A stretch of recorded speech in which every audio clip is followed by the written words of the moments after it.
vous retrouve pour cette nouvelle vidéo qui va aborder un principe fondamental de notre pays et qui a inspiré d'ailleurs aussi d'autres pays et qui provient de la révolution de 1789 qui est liberté, égalité, fraternité. Alors pour quelle raison je souhaite parler de ça aujourd'hui? Eh bien pour deux raisons. D'abord parce que il me semble important de revenir sur ces trois notions qui sont vraiment fondamentales. Et puis aussi peut-être parce que, de mon point de vue, c'est de plus en plus mis à mal. Et c'est la raison pour laquelle je pense que c'est important de l'aborder et de comprendre pour quelles raisons c'est mis à mal et comment faire pour faire en sorte que ces principes restent fondamentaux et continuent de nous animer. Et bien sûr, il ne s'agit pas là de faire de la politique, mais bien plutôt de reprendre ces principes fondamentaux, alors sur un plan en effet psychologique du point de vue de l'ego et du soi, et donc sur un plan aussi plus spirituel. Alors si nous commençons par le point de vue politico-social de cette devise, et en commençant par la liberté, donc la liberté finalement c'est le pouvoir qui appartient à l'homme de faire ce qu'il veut sans nuire aux droits des autres. Donc, dans un cadre légal défini par des lois qui sont définies par un État, par exemple, qui va permettre justement cet encadrement de la liberté. Parce que sinon, on est soumis à la loi du plus fort. Pour l'instant, parce que justement, on y reviendra après, la loi du plus fort existe encore parce qu'il n'y a pas encore suffisamment de conscience. Parce que s'il y avait suffisamment de conscience, il n'y aurait pas cet instinct qui pousserait justement les êtres humains à être dans leur animalité, c'est-à-dire la domination par rapport à d'autres. Ensuite, il y a donc l'égalité. Et dans l'égalité, si vous voulez, ce sont donc les mêmes droits pour tout le monde, les mêmes lois pour tout le monde.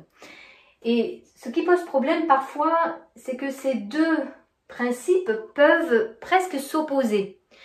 Et d'ailleurs, on le voit si on regarde certains régimes politiques, eh bien si on privilégie la liberté, et ça va être plutôt le capitalisme, eh bien là, si vous voulez, ça risque de développer des inégalités. C'est-à-dire on est libre, par exemple, de gagner tout ce que l'on veut, mais évidemment, ça va réduire les égalités et les chances, justement, qu'ont les personnes face à la vie. Donc, c'est plus de liberté peut-être, mais moins d'égalité. Et par rapport à l'égalité qui serait privilégiée, on est plutôt dans un système socialiste communiste. Voilà, le communisme, pour être un peu plus extrême que le socialisme, eh bien, va privilégier l'égalité, mais ça va être au détriment de la liberté individuelle. Donc on voit bien que ces deux systèmes vont utiliser la liberté et l'égalité, mais ça va être compliqué de trouver un équilibre entre les deux. Et alors du coup, qu'est-ce qui permet d'harmoniser justement ces deux principes qui peuvent s'opposer? C'est le troisième terme, c'est la fraternité. Parce que si justement nous sommes dans une fraternité, nous allons pouvoir trouver un équilibre entre notre individualité et le collectif. Le problème c'est que d'abord, fraternité est en troisième position et du coup il vient vraiment après. Et Sri Aurobindo avait souligné en fait un peu cela en disant que il serait préférable de mettre la fraternité en premier parce qu'elle permettrait effectivement ensuite de mettre en place les deux autres principes qui ont effectivement cette tendance à s'opposer. Et puis, il y a quand même un problème, c'est que ce sont des lois édictées par les hommes et si les hommes ont une intention derrière, non pas justement de bien-être collectif, comme ça a pu être le cas lorsque justement ces principes ont été érigés, mais plutôt avec des intentions de pouvoir, alors nous risquons effectivement de perdre notre liberté et de ne plus voir vraiment d'égalité et encore moins de fraternité, puisqu'il y aura des divisions, puisque un État par exemple qui voudrait avoir de la puissance et du contrôle sur son peuple, eh bien va plutôt diviser pour mieux régner. Le problème, c'est que si justement les personnes qui sont à la tête d'un État sont avec une intention très égotique de pouvoir, eh bien ils vont avoir tendance à vouloir contrôler de plus en plus la population. Et il y a plusieurs façons de contrôler une population.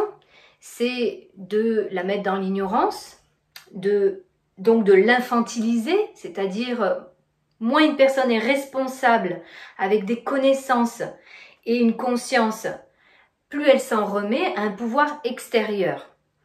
Et du coup, eh bien, ce qui risque de se passer, c'est que je vais de plus en plus être infantilisée. C'est-à-dire que finalement, je remets mon pouvoir, ma souveraineté à une institution extérieure à moi. D'ailleurs, je parle d'infantiliser. Il n'y a qu'à voir un enfant qui va être dans la peur de ne pas être mis en sécurité. Il va être aussi dans la frustration de ne pas avoir le pouvoir de ses désirs. Donc, il est soumis à une autorité. Eh bien, le problème, c'est que si justement nous sommes infantilisés, eh bien, nous sommes comme cet enfant dans la peur. Donc, on va demander à ce que cette institution nous sécurise, ou dans la frustration, donc on va demander à ce que cette institution nous permette de répondre de plus en plus à nos désirs. Si sur le principe au départ, on va dire que la limitation de chacun et de tous, c'est pour garantir la liberté de chacun et de tous, eh bien à un moment donné, selon les intentions de personnes qui font les lois, eh bien on peut en arriver à l'effet inverse, c'est-à-dire de restreindre beaucoup plus la liberté et créer beaucoup plus d'inégalités et de division. Alors, pour la fraternité, dans le cadre légal, c'est l'obligation de chacun vis-à-vis d'autrui. Mais là, déjà, on est un petit peu plus dans la notion de morale. Ce qui veut dire que ces deux systèmes, en fait, n'ont pas l'air de vraiment bien fonctionner. Et d'ailleurs, eh bien, vacillent. Et pour moi, ça veut dire que c'est le moment d'envisager, de penser d'une autre façon, et justement en privilégiant d'abord la fraternité. Et pour moi, on est à l'aube justement, à l'avènement d'un nouveau monde. Cet ancien monde dans lequel nous sommes encore, qui donc eh bien, se base justement sur ces principes-là, sur un plan légal, politico-social, eh bien, ne fonctionne plus, et on le voit. Donc en fait, il va y avoir certainement la nécessité de créer un nouveau monde différent. Alors, on ne sait pas vraiment encore lequel, mais dans lequel il y aurait un petit peu plus justement cette fraternité, une solidarité et un équilibre entre l'individu et le collectif. D'ailleurs, Sri Aurobindo avait justement beaucoup écrit sur l'évolution de l'humanité avec cet équilibre-là. Et d'ailleurs, la mère, qui a été son disciple longtemps, a créé en Inde Auroville, qui est comme une sorte de laboratoire justement de ces principes-là. Alors c'est compliqué parce que justement, ça nécessite une évolution au niveau de la conscience, je vais y revenir. Et donc, tant que les êtres humains sont encore justement soumis à des désirs intérieurs et pas une conscience suffisamment élevée, eh bien c'est compliqué justement de mettre en place d'autres systèmes que celui-ci. Mais ils ont quand même essayé, alors même si tout n'est pas parfait, il y a quand même des belles choses. Et pour vous donner un exemple, eh bien il existe un magasin où il est possible d'aller chercher les produits dont on a besoin et il n'y a aucun prix. Alors comment cela fonctionne? Chaque personne par mois met un minimum. S'il y a des personnes qui veulent mettre plus, elles mettent plus. Et lorsque nous allons chercher dans ce magasin ce dont nous avons besoin, nous prenons précisément juste ce dont nous avons besoin. Et les choses en fait s'équilibrent assez naturellement. Donc s'il y a des personnes qui peuvent donner plus, elles donnent plus. Ça c'est le côté justement collectif. Et au niveau individuel, on a la conscience de ne pas forcément prendre plus parce que justement, en fait, moi je paye pas beaucoup, donc je vais pouvoir prendre plus par rapport à ceux qui donnent plus. Eh bien non, justement, si j'ai cette conscience-là, je vais bien assouvir mes propres besoins, bien sûr, mais tout en tenant compte justement de cet aspect collectif. Donc on voit bien que la vraie question, la clé, c'est la conscience et le niveau de conscience. Alors maintenant, ces trois notions d'un point de vue psychologique. Si je dois prendre de nouveau la notion de liberté sur un plan psychologique, eh bien, il va y avoir cette notion de « je fais ce que je veux et je ne veux absolument pas de contraintes extérieures ». Sauf que ça va poser deux problèmes. D'abord, comme je viens de le dire, il n'y a pas encore de conscience suffisamment élevée pour faire attention à la personne qui est en face de moi sans cadre légal, juste avec ma conscience. Et puis parce que finalement, c'est une liberté illusoire. Parce que si je suis poussée par mon désir, eh bien, je ne suis plus libre parce que mon désir va m'amener à vouloir toujours plus. C'est un puissant fin. C'est-à-dire que j'ai ça, mais ça me satisfait à court terme. Et puis, bien, j'ai encore le désir qui monte. Je suis frustrée de ne pas l'avoir. Donc, je vais toujours vouloir plus. Quitte à en prendre aux autres et à finalement ne pas m'intéresser aux besoins des autres, mais juste aux miens. Donc du coup, on voit bien là que cette notion de liberté est tout à fait relative et qu'il est important au contraire d'avoir une liberté qui me permette d'être dans la responsabilité, dans mon libre arbitre, mais en tenant compte évidemment des personnes qui sont en face de moi. Vous connaissez bien cette phrase où il est dit « ma liberté s'arrête là où commence celle des autres ». Mais pour cela, soit comme on l'a vu, il faut un cadre qui nous dit tu peux aller jusque-là, au-delà, c'est interdit, ou je me sens responsable intérieurement et j'ai suffisamment de conscience pour savoir que là, je ne vais pas aller au-delà parce que ce serait un non-respect de la personne qui est en face de moi. Donc, plus je développe ma responsabilité, moins j'ai besoin d'avoir de lois extérieures. Donc, vous voyez, en fait, plus je suis infantilisée, moins je suis responsable, plus on me met des lois, plus je suis responsable, plus j'ai de la conscience, moins j'ai besoin d'avoir des lois extérieures. Tout simplement parce que ça vient de l'intérieur. Et c'est beaucoup plus efficace. Et c'est ce qui permettrait d'avoir une société beaucoup plus sereine, beaucoup plus équilibrée dans les relations. Donc des relations saines, pas des relations justement de dominé-dominant. Donc je me détermine moi-même à l'aide de ma raison, de mes connaissances, de ma conscience. Et dans ma conscience, il y a cette notion du vrai et du bien. Alors pour vous donner un exemple très concret, très précis, au niveau de ma santé. Si j'ai une bonne connaissance de mon corps, du fonctionnement de mon corps, et que l'on m'apprend que finalement, par exemple, mes intentions, mes pensées ont un impact sur ma physiologie et sur ma santé. C'est-à-dire que je ne vais pas revenir sur d'autres notions que j'ai déjà évoquées dans d'autres vidéos, mais si j'ai des pensées très négatives, eh bien cela a un impact sur ma physiologie, sur mes cellules. À l'inverse, si j'ai des pensées très positives, eh bien ça a aussi un impact positif sur mes cellules et donc sur ma santé. Bon, on connaît tous l'effet placebo et aussi l'effet nocebo. Donc si finalement, on m'apprend à rester en bonne santé, à avoir justement des connaissances et une conscience qui me permettent justement de rester dans cette bonne santé.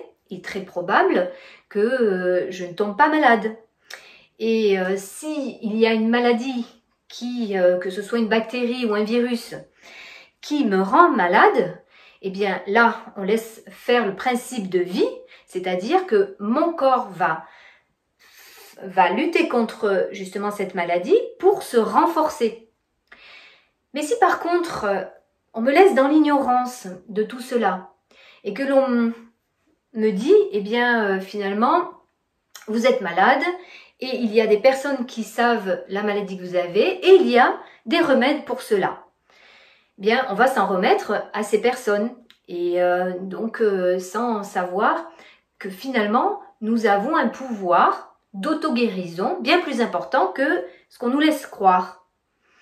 Et du coup, je risque d'être dans la peur de cette maladie, dans la peur des conséquences de cette maladie, puis vous savez, au bout du bout, eh bien la peur de la mort. Alors je vais être encore plus concrète et je vais prendre un exemple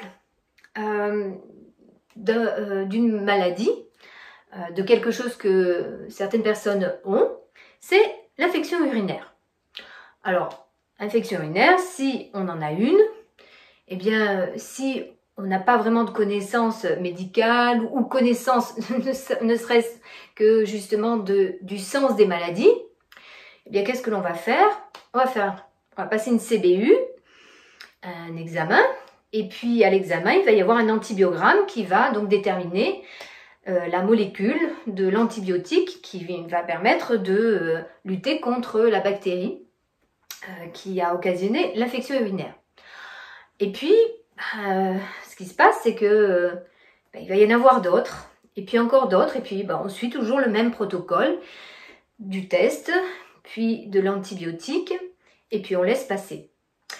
Si, par contre, on commence à se demander, mais qu'est-ce qui fait que je fais des infections urinaires? Qu'est-ce qui fait que d'autres personnes en font pas, ou peu, ou moins en tout cas? Il doit bien y avoir une raison à cela.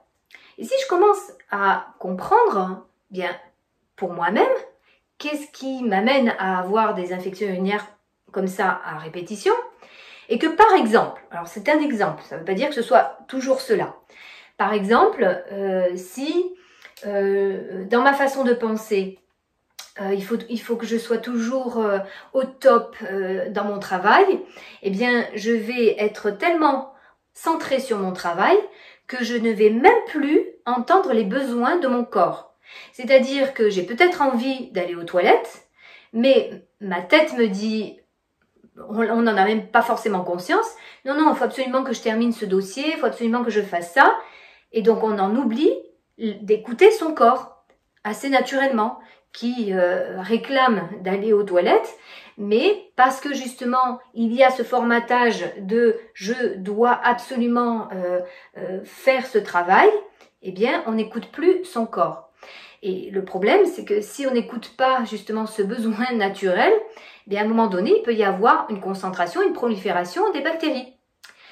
Et du coup, créer une infection urinaire. Alors, je le répète, c'est pas forcément la seule raison, mais ça pourrait être une raison comme ça. Et puis, symboliquement, ça peut être aussi la place que je prends. Hein, on voit bien, les chiens vont en fait marquer leur territoire, enfin d'autres animaux aussi d'ailleurs, avec l'urine. Donc, cette notion, en fait, parle peut-être de la place que j'ai, que je prends par rapport aux autres ou par rapport à l'environnement dans lequel je me trouve. Est-ce que réellement j'arrive à m'affirmer et à prendre réellement ma place, ou est-ce que j'ai peur d'être mal jugée si jamais je m'affirme? Et donc vous voyez que ça devient un petit peu plus complexe que simplement j'ai une infection urinaire, je vais voir un médecin, je fais un examen, je prends un antibio. Et vous voyez, c'est de cette ignorance dont je parle. C'est-à-dire que si on nous apprenait beaucoup plus justement cela, eh bien, il y aurait certainement moins de maladies. Donc pour revenir sur la liberté sur un plan psychologique, vous l'avez compris, si j'écoute les désirs de mon ego, eh bien, je vais perdre ma liberté. Si j'écoute aussi la peur créée par mon mental, qui est une construction au niveau de mon ego, eh bien, je vais aussi perdre ma liberté. Et du coup, sur le plan psychologique, par rapport à l'égalité, ça va être un petit peu la même chose. C'est-à-dire que du point de vue de mon ego, l'égalité, je vais vouloir en fait que tout soit toujours égal. Et on peut prendre l'exemple au niveau matériel, hein, puisque l'ego il est souvent en lien avec le matérialisme. Eh bien, on va voir qu'effectivement, il y a très peu d'égalité. C'est-à-dire que des personnes vont avoir plus, et ça risque une fois de plus de générer des frustrations, qui sont elles aussi en lien avec les désirs. Hein, on retrouve là les désirs. Donc la frustration qui va me montrer qu'il n'y a absolument pas d'égalité entre les personnes. Et puis, par rapport à la peur, parce qu'on va retrouver aussi la peur, eh bien on va voir que nous ne sommes pas égaux devant la maladie. Il y a des personnes qui vont peut-être être plus vulnérables, mais comme je le disais, il faut aussi chercher à comprendre pour quelles raisons on est plus vulnérable. Et puis aussi, on va le voir dans ce troisième temps avec ces notions sur le plan plus spirituel, eh bien, ce qu'il est important en fait, c'est de savoir que on veut absolument toujours contrôler les choses avec notre ego, avec notre mental, mais c'est là où on est dans l'illusion absolue, c'est-à-dire qu'on ne peut pas contrôler la vie et la mort. Ça, j'ai déjà évoqué dans d'autres vidéos. Le où, quand, comment nous allons mourir, ce n'est pas nous qui le décidons, c'est la vie. Et en fait, on a l'impression d'être en contrôle de ça. Et on croit qu'effectivement, on peut contrôler ça. Et puis, les institutions croient aussi cela, qu'ils vont pouvoir en fait défier la vie ou la mort. Défier dans le sens, se croire plus puissant que la vie. Alors pour aborder cette notion de liberté, égalité, fraternité maintenant sur un plan plus spirituel, donc je vais reprendre en fait d'abord avec le terme de fraternité, parce que comme je le disais, et comme le faisait remarquer très justement Sri Aurobindo, eh bien, il est important de commencer par la fraternité. Et finalement, c'est quoi la fraternité? C'est le sentiment d'être frère. Et qu'est-ce qui peut nous donner ce sentiment d'être frère? Eh bien, déjà, en fait, on n'est plus sur l'ego, mais on est sur le soi. Alors, pour ceux qui ne sont pas encore très familiers avec cette notion d'ego et de soi, je l'explique dans d'autres vidéos. Je mettrai les liens sous cette vidéo. Donc, la fraternité, finalement, c'est être une singularité au sein d'une unité. Quelque chose qui serait un. Alors, le un, on peut appeler ça, si vous voulez, une grande conscience ou une source. Finalement, appelons ça comme l'on veut pour dire qu'effectivement, nous venons bien, d'une grande conscience et nous sommes une singularité de cette grande conscience. Donc, finalement, nous venons tous du même endroit. Et c'est pour cela qu'on peut avoir cette notion de fraternité ou de sororité, parce que on emploie souvent le terme sur un plan masculin, mais on a aussi le terme sur le plan féminin. Donc, une singularité au sein de cette unité nous permet justement de voir que la personne en face de moi, c'est un être humain comme moi, bien que nous soyons singuliers, bien que nous soyons uniques, bien que nous ayons une personnalité unique. Après, du point de vue de la liberté. Alors, du point de vue de la liberté, en fait, je l'ai un peu expliqué déjà tout à l'heure, c'est-à-dire comment arriver à se libérer de ses désirs et de ses peurs. Parce que finalement, c'est ça qui nous empêche d'être libres. Donc, la libération de ses désirs, ça va nous permettre justement de nous libérer, d'avoir une certaine maîtrise justement sur nos frustrations. La libération aussi de nos peurs, de toutes nos peurs. Et là aussi, je vous renvoie à la petite vidéo que j'ai faite sur la différence entre la peur et les peurs, puisque souvent, nos peurs sont créées par notre mental qui lui-même s'est formaté avec des croyances.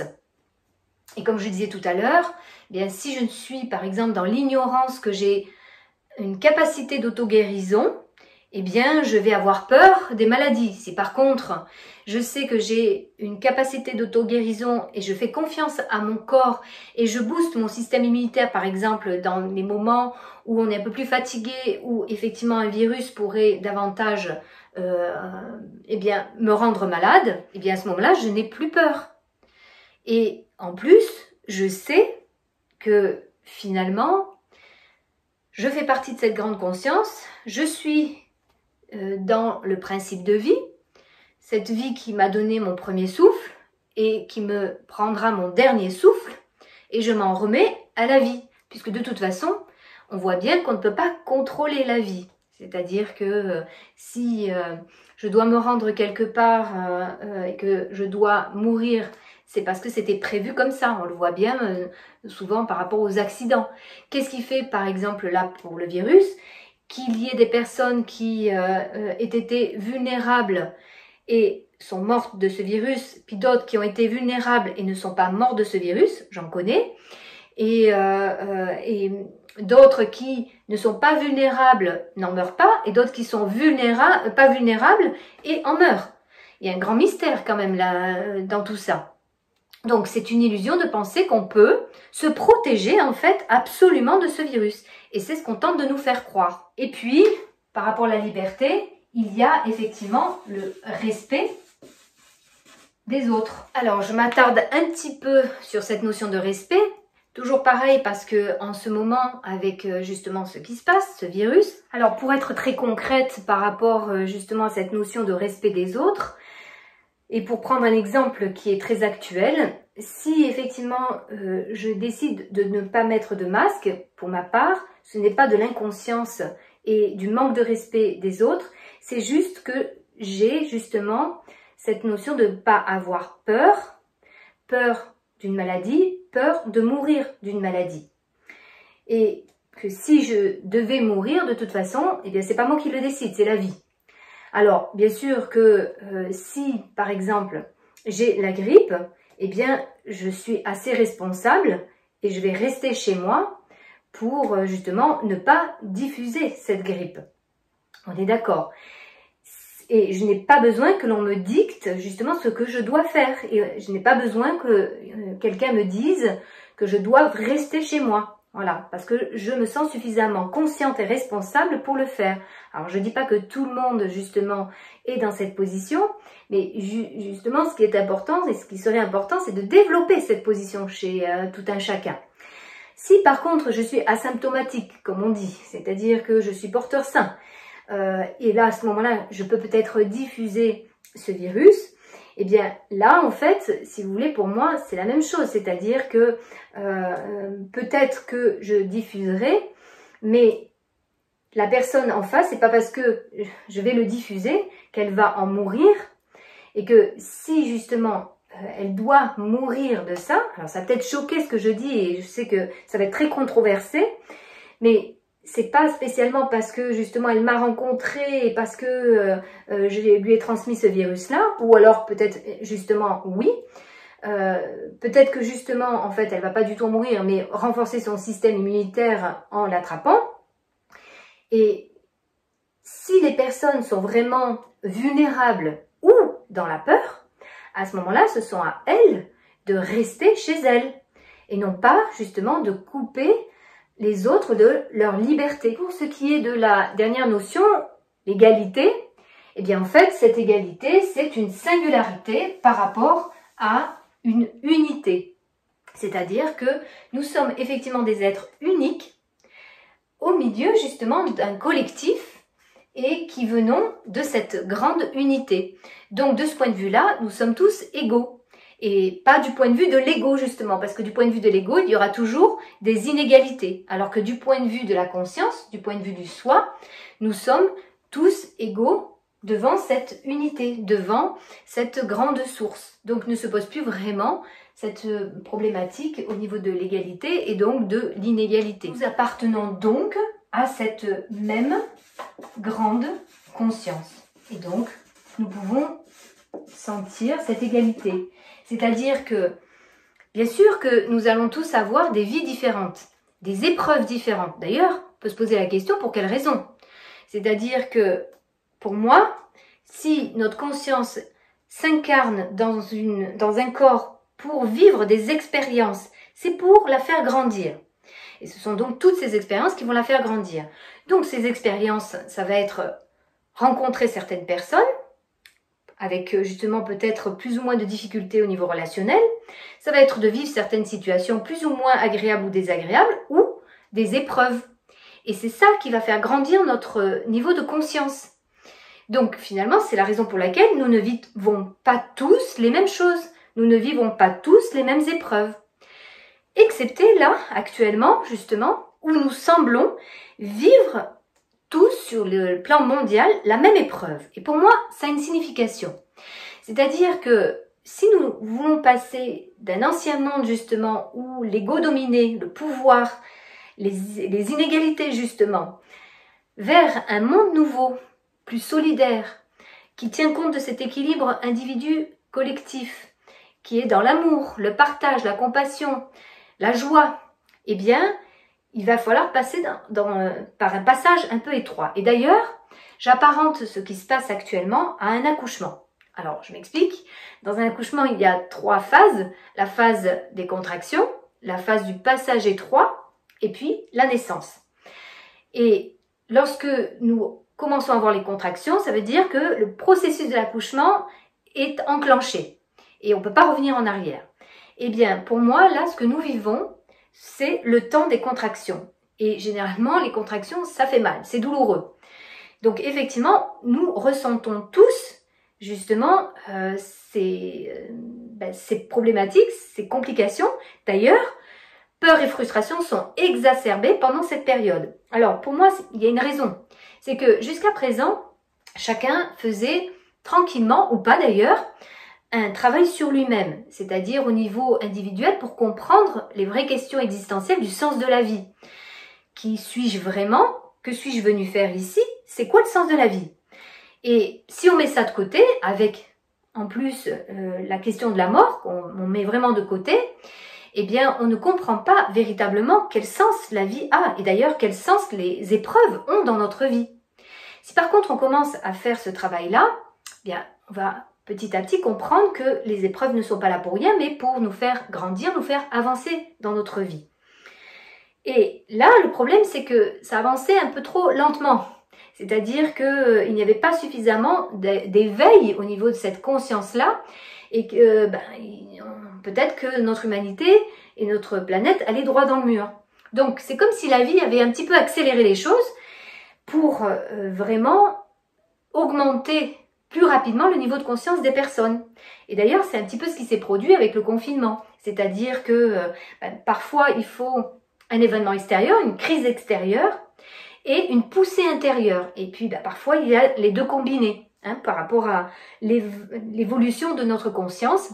C'est soit quelque chose qui nous arrive, alors soit sur un plan individuel, une épreuve, soit là comme actuellement, sur un plan beaucoup plus collectif, beaucoup plus mondial, qui va effectivement réveiller notre conscience, ou parfois c'est une poussée intérieure où notre conscience va croître, un peu comme lorsqu'on grandit, le phénomène de croissance, eh bien nous avons des poussées de croissance. Là, notre conscience intérieurement, elle a aussi parfois des poussées. Et donc, en combinant les deux, eh bien, il y a en fait une élévation de la conscience un petit peu plus rapide. Et je pense que c'est un peu ce qui se passe. C'est-à-dire qu'il y a des épreuves là, mondiales, par rapport à notre humanité, pour justement accoucher d'un nouveau monde. Et peut-être dit un peu autrement, ce qui est compliqué et qui exacerbe en fait justement les peurs et les frustrations en ce moment. Alors, outre le grand nettoyage selon moi qui s'opère là par rapport à toutes les souffrances qui ont été transmises de génération en génération, il y a ce phénomène qu'on connaît bien, c'est-à-dire que la vie est mouvement, la vie est évolution. Et du coup, on est dans un certain équilibre, voilà. Et puis comme la vie est mouvement et nous pousse à évoluer, eh bien nous allons quitter cet équilibre, nous ne pouvons plus être dans cet équilibre et nous allons rentrer dans une phase chaotique, dans un chaos, tout simplement parce que nous ne pouvons plus être dans cet équilibre-là et nous ne connaissons pas ou nous n'avons pas encore construit le nouvel équilibre. Donc, forcément, il y a ici une perturbation, des exacerbations justement des émotions et tout devient beaucoup plus chaotique. Donc, j'ai envie de vous dire, c'est normal de ne pas s'inquiéter de ça. Par contre, ça veut dire bien recentrer notre attention à notre soi, justement à l'intérieur de nous, pour ne pas se laisser envahir par notre mental, qui lui va créer toutes nos peurs, toutes nos frustrations, et va exacerber tout cela, et va nous rendre effectivement très mal, et nous balloter justement dans ces émotions, et ne pas nous permettre de traverser sereinement toutes ces épreuves qui vont arriver, parce que pour moi, il y en a d'autres qui arrivent. Et donc, c'est d'autant plus important de se réaligner, de se recentrer à l'intérieur de soi, de comprendre en fait qui nous sommes vraiment, donc cet être qui a sa singularité, mais qui vient de quelque chose de bien plus grand, de faire confiance à la vie, pour pouvoir justement faire face à tout ce qui va arriver. Alors je voulais juste faire référence à un philosophe bien connu, Platon, et notamment le mythe de la caverne, dans son livre La République, qui en fait parlait déjà de cette notion d'évolution et de passer en fait de l'ignorance et de l'illusion à la connaissance et à la vérité, et que ça passe par des phases différentes. Je vous mettrai un lien en dessous pour reprendre un peu ce mythe de la caverne pour ceux qui ont oublié ou pour ceux qui ne le connaissent pas. Mais en substance, si vous voulez, il y a donc des personnes prisonnières d'une caverne qui sont face à une paroi sur laquelle il y a des ombres. Et puis, ils sont, pour eux, c'est ça la réalité. Ils ont grandi avec ça depuis toujours. Ils sont là, à vivre avec ces ombres-là. Ce que l'on voit, c'est que derrière, il y a en fait des personnes qui manipulent des personnages et que derrière, il y a un feu qui, en effet, projette sur la paroi de la caverne, les marionnettes, qui projettent les marionnettes sur la paroi. Et donc, ils font ces ombres-là. Et puis, au-delà du feu, il y a la sortie de la caverne. Et là, il y a la vraie lumière, le grand soleil. Et ce que dit Platon, c'est que si un prisonnier décide de ne pas plus faire comme les autres et souhaite justement sortir de la caverne, donc il faut qu'il sorte un peu de toutes ses croyances et de tout ce qu'on lui a appris, de tous ses repères, et lorsqu'il sort et qu'il voit finalement, alors il va d'abord voir qu'il y a des personnages qui en fait manipulent des marionnettes, donc déjà ça c'est une première réalité, et puis en allant encore au-delà, il voit que il y a en fait un extérieur à cette caverne, et il y a une lumière qui est non artificielle, qui est donc la vraie lumière. Et à ce moment-là, en fait, d'avoir touché du doigt cette vérité, ce qu'il va vouloir faire naturellement, c'est retourner dans la caverne pour prévenir les autres que ce qu'ils voient depuis toujours, ce qu'on leur apprend, c'est une illusion, qu'il y a une autre réalité, une vérité ailleurs. Sauf que il va être en décalage et plus du tout adapté à justement ces personnes-là, qui vont même peut-être le rejeter, voire même le tuer, parce que Platon fait référence à son maître Socrate, qui justement, parce qu'il a découvert cette vérité, commençait à la diffuser dans la cité, et la cité a en fait eu peur qu'il déstabilise justement l'ordre de la cité, donc ils l'ont tué, il a dû boire la ciguë. Donc en fait, on voit bien toute la difficulté des personnes qui ont justement fait ce cheminement-là pour sortir de l'ignorance, de l'illusion et connaître la vérité, pour ensuite la diffuser justement aux personnes qui sont encore emprisonnées dans l'illusion.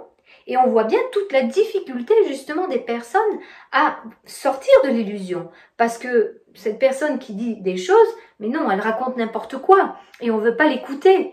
Et c'est trop déstabilisant, ça déstabilise trop nos repères, toutes nos croyances.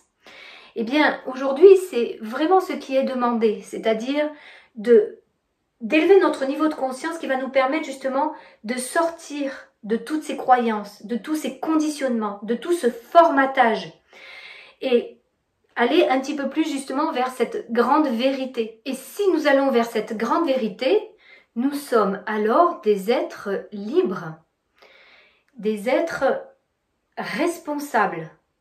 Et ça, c'est vraiment ce qui est important pour faire grandir notre humanité et pour pouvoir vivre justement dans un nouveau monde. Alors pour finir cette vidéo, je vais vous passer un court extrait d'un phénomène qui est assez extraordinaire, que peut-être certains d'entre vous ont déjà vu, qui est un phénomène naturel et qui pour moi en fait symboliquement reprend un peu cette notion de fraternité, liberté, égalité. Ce sont des oiseaux qui en fait font comme une danse dans le ciel, poussés par justement la vie, qui sont à la fois donc une singularité, mais dans ce collectif, et justement avec une harmonie absolument incroyable et fantastique. Donc je vous propose de regarder cela un court instant.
Voilà, j'espère que cette vidéo aura été utile.